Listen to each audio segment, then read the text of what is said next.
ውጤታማ ለመሆን በአንድ ነገር ላይ ውጤታማ ለመሆን የመጀመሪያው ስቴፕ ምንድነው? ከይሉኝታ መውጣት ነው። ይሉኝታ የሚባለውን ነገር እንደ ቆሻሻ ከሰውነታችሁ ላይ አራግፋችሁ መጣል ስትጀምሩ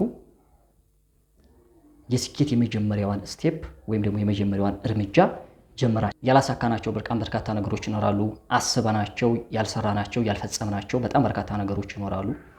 እነዚህ ለመስራት አስበን ያልሰራናቸው አቅደን እቅዳችንን ሳናሳካ የቀረነው እንዲሁም ደግሞ ትላልቅ ድሪሞች ኖረውን ትላልቅ የሆኑ ዓላማዎች ኖረውን እነዛን ያላሳካንበት እነዛ ነገሮች ዳር ያላደረስንበት ምክንያቶች ሰው ይሄን ይለኛል፣ ሰው ስም ያወጣልኛል ብሎ ሰዎች ይሉኝታን ፈርተው ያንን ስራ ዛሬ ነገ እያሉ ከቀን ቀን ምንም ሳይሰሩ ወይም ደግሞ ምንም ሳያደርጉ ስራቸውን በየጊዜው ቀን እየጠበቁ የሚያስተላልፉበት ሁኔታ በህይወታችን ላይ ሲፈጠር ነው።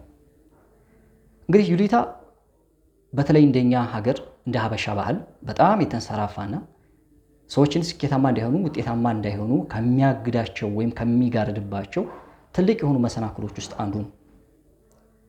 በማንኛውም የስራ ዘርፍ ውስጥ ለመሰማራት በተለይ ደግሞ ትላልቅ ህልም ኖሯችሁ ህልማችሁን ለማሳካት ስትሞክሩ ሰው ምን ይለኛል የሚል አስተሳሰብ በውስጣችሁ ካለ ሰዎች ይሄን ቢሉኝስ የሚል ከሰዎች ጀጅመንት ወይም ደግሞ ጀጅመንት ፈርታችሁ ስራችሁን ሳታከናውኑት ወይም ደግሞ ያሰባችሁትን ነገር ሳትሞክሩት ሁልጊዜም ቀጠሮ እንደቀጠራችሁ ዛሬ ነገ እንዳላችሁ ያንን ያሰባችሁትን ነገር ሳታሳኩ ትቀራላችሁ ማለት ነው። ስለዚህ የስኬት ትልቁ ሚስጥሩ ይሉኝታን አሽቀንጥሮ መጣል ነው።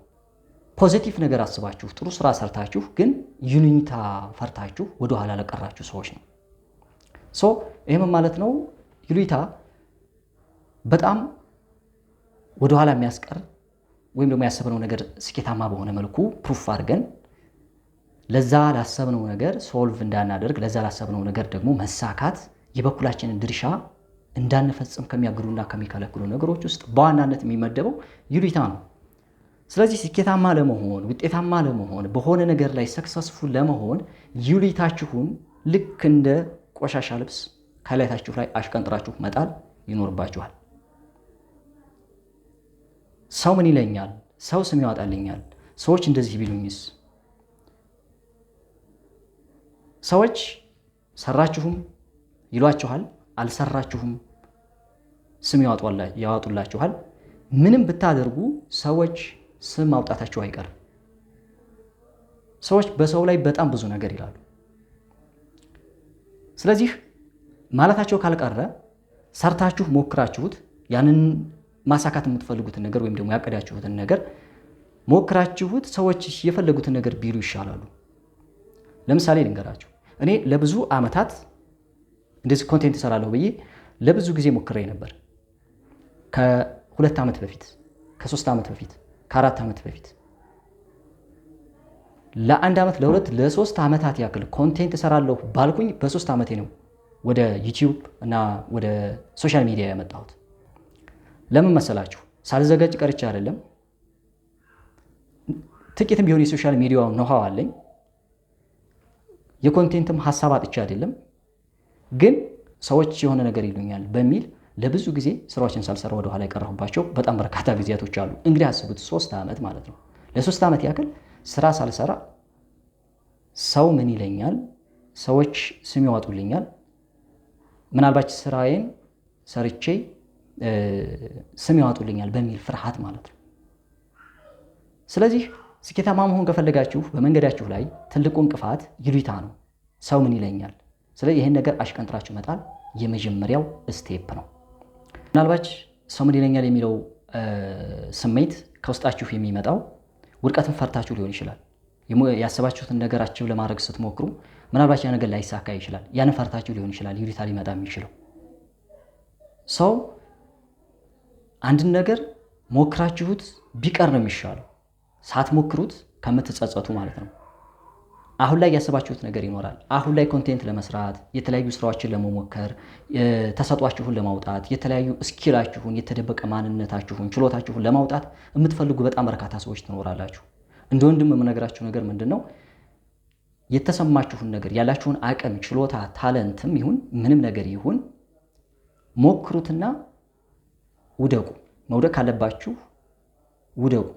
ምክንያቱም ሳሰሩት ያንን ነገር ምነው ሰርቼው በሆነ ምን ብላችሁ ከምትጸጸቱ ጀስት ሞክሩትና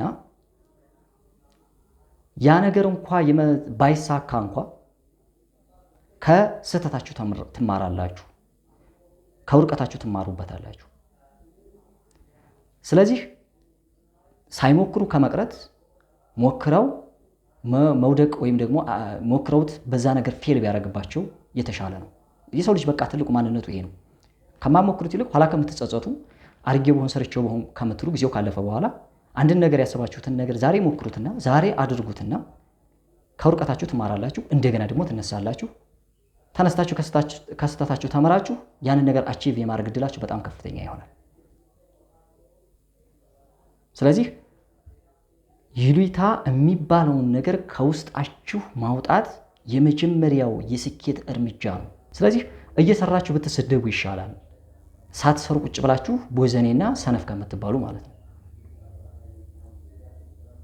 ሰው ይሉኝታ በጣም ወደ ኋላ የሚያስቀር ራሳችሁን ወደ ኋላ የሚገትት ማንነታችሁን አውጥታችሁ እንዳትጠቀሙ ያላችሁን ፓወር ስኪል እንዳትጠቀሙ ወደ ኋላ የሚያግዳችሁ ነገርና ወደ ኋላ የሚገትታችሁ ነገር ቢኖር ተዳፍናችሁ እንድትቀሩ ነው የሚያደርጋችሁ። ይሉኝታ ያለበት ሰው ተዳፍኖ ነው የሚቀረው። በይሉኝታ የሚጠቃ ሰው ሐሳቡን መሸጥ አይችልም፣ ስኪሉን መሸጥ አይችልም፣ ታለንቱን አውጥቶ ለሰዎች ማሳየት አይችልም። በይሉኝታ የታሰረ ሰው ማለት ነው። ለምሳሌ ቤት ይቁጠረው፣ ብዙ አቅም ያላቸው ልጆች ነበሩ፣ ብዙ ታለንት ያላቸው ሰዎች አሉ።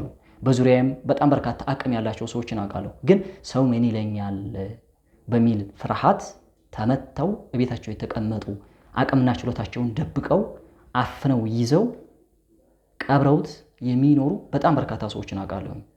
ስለዚህ ስኬታማ ለመሆን ውጤታማ ለመሆን በአንድ ነገር ላይ ራሳችሁን መግለጥ አዌርነሳችሁን ማሳደግ በጣም ያስፈልጋል። ከይሉኝታ መውጣት አለባችሁ።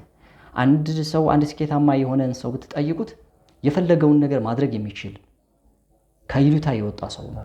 ዛሬ ላይ ገናና ሆኖ የምታያቸው ሰዎች፣ ፌመስ ሆኖ የምታያቸው ሰዎች ይሉኝታቸውን አሽቀንጥረው ይወጣሉ ሰዎች ናቸው። እዚህ ላይ ግን ትልቁ ነገር ልብ ማለት ያለባችሁ ነገር ምንድነው? ሰው ምን ይለኛል የሚለውን ነገር ከውስጣችሁ አውጡት ብዬ ስናገር አንዳንድ ጊዜ በኔጌቲቭ ሳይድ የሚመለከቱ ሰዎች አሉ። ይሉኝታ ማለት የሰው መብትን በመጣስ ይሉኝታን አሽቀንጥሮ መጣል ማለት የሰው መብት መጣስ ማለት አይደለም። የሰዎችን ሰብአዊ መብት መጋፋት ማለት አይደለም። ሕግን አለማክበር ማለት አይደለም። እምነትን ማንቋሸሽ ወይም ደግሞ ከእምነት የወጣ ከባህል የወጣ እንዲሁም ደግሞ የሰዎችን ማንነት የሚጋፋ ነገር ሳይሆን ለምትፈልጉት ነገር ግን ላሰባችሁት ነገር እና ለተመኛችሁት ነገር ሰው ምን ይለኛል ሳትሉ አንኳኩታችሁ የየትኛውም በር ላይ ሄዳችሁ ማንኳኳት መቻል ነው። ማድረግ የሚገባችሁን ነገር ኃላፊነት ባለው መልኩ ለዛ ለምትፈልጉት ነገር ዋጋ መክፈል ነው እንጂ የህብረተሰቡን ወይም ደግሞ የማህበረሰባችንን ባህል መጣስ፣ ሃይማኖት መጋፋት፣ የሀገርን ሕግ አለማክበር እንዲሁም ደግሞ ሰብአዊነትን መጋፋት፣ የሰው መብቶችን መጣስ ምናምን አይደለም። ከዛ ጋር የሚያያይዙ ሰዎች አሉ። እንደዛ አይደለም። ይሉኝታ ወደኋላ በጣም የሚያስቀር ነገር ነው። ውስጣችን የሆነ ነገር እየፈለገ ማንነታችን ከውስጣችን ይህን ነገር ማድረግ እየቻለን አቅሙ እያለን ችሎታው እያለን ፍላጎቱ እያለን እንዳንሰራ እንዳናደርግ እንደ ማሰሪያ ገመድ ሆኖ ተብትቦ የያዘን የስኬት ትልቁ እንቅፋት ተደርጎ ይወሰዳል። ስለዚህ አንዳንድ ጊዜ ይሉኝታ ከሰልፍ ኮንፊደንስ ችግር የሚመጣ ነው። የሰልፍ ኮንፊደንሳችን ዝቅተኛ ሲሆን፣ ይሄ በራስ የመተማመን አቅማችን በጣም ዝቅተኛ በሆነ ጊዜ ለይሉኝታ በጣም የተጋለጥን እንሆናለን። ሰዎች እኛ ክፍተት የሚያውቁብን ይመስለናል። በአንድ የስራ ዘርፍ ላይ ስንሰማራ እኔ እንደዚህ ነኝ ብለን ኮንፊደንስ ባለ መልኩ ራሳችንን ኢምፕሩቭ ለማድረግ ራሳችንን ለመግለጥ ራሳችንን ለማስተዋወቅ ፕሮሞት ለማድረግ በምንሞክርበት ሰዓት ክፍተታችን ድክመታችን የሚጋለጥብን የሚታየን ይመስለናል። ብዙ ጊዜ ወደኋላ የሚያስቀረው ነገር ይሄ ነው። ደግሞ ምክንያታችን ይሄ ነው። ሰዎች ራሴን ፕሮሞት በማድረግበት ሰዓት እኔ እንደዚህ ነኝ፣ እኔ እንደዚህ መስራት እችላለሁ፣ እንዲህ እያደረኩኝ ነው በምንል ሰዓት ሰዎች የኛን ድክመት በዛ ስራችን ውስጥ ድክመታችንን እንዳያውቁብን ክፍተታችንን እንዳይነቁብን በመፍራት ነው ሰዎች ራሳቸውን ደብቀው የሚያስቀምጡት ወይም ደግሞ ለይሉኝታ የሚጋለጡት። ግን ማወቅ ያለባችሁ ነገር ትልቁ ሚስጥር ምንድን ነው? የሰው ልጅ ፐርፌክሽን አይደለም፣ ፐርፌክት አይደለም፣ ሁሉን የሚያውቅ አይደለም። በተለያየ ቢዝነስ ላይ ያሉ ሰዎች፣ ማንኛውም ስራ የሚሰሩ ሰዎች የሆነ ክፍተት አለባቸው፣ የሆነ ድክመት አለባቸው፣ የሆነ የማያውቁት በጣም በርካታ ነገር አለ። ግን በየጊዜው ከዛ ከስራቸው እየተማሩ አብረው ራሳቸው ላይ ኢንቨስት እያደረጉ ክፍተታቸውን እየደፈኑ ድክመታቸውን እያሻሻሉ እየለዩ እያሻሻሉ ነው የሚሄዱት። ማንም ተምሮ ማንም አውቆ ማንም ፐርፌክት ሆኖ የጀመረ የለም። ሁሉም ሰው ምንም ነገር ሲጀምር ራሱን እያሻሻለ እያስተማረ ከጊዜ ወደ ጊዜ እየተሻሻለ ነው የሄደው እንጂ በአንድ ጊዜ መጥቶ ፐርፌክሽን የሆነ ሰው የለም። ፐርፌክት ሲጀመር የሰው ልጅ ፐርፌክሽን ፈጣሪ ብቻ ነው።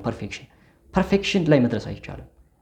ላይ በስኬታቸው በጣም ማማ ላይ የደረሱ ሰዎች፣ ከፍተኛ ደረጃ ላይ የደረሱ ሰዎች እንኳን የሆነ ክፍተት አለባቸው፣ የሆነ ጎዶሎ አላቸው።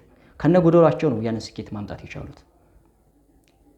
ብልጥ ሰው ማለት ደግሞ ያለውን ክፍተት ዊክነሱን እየሞላ እየደፈነ የሚሄድ ሰው ነው።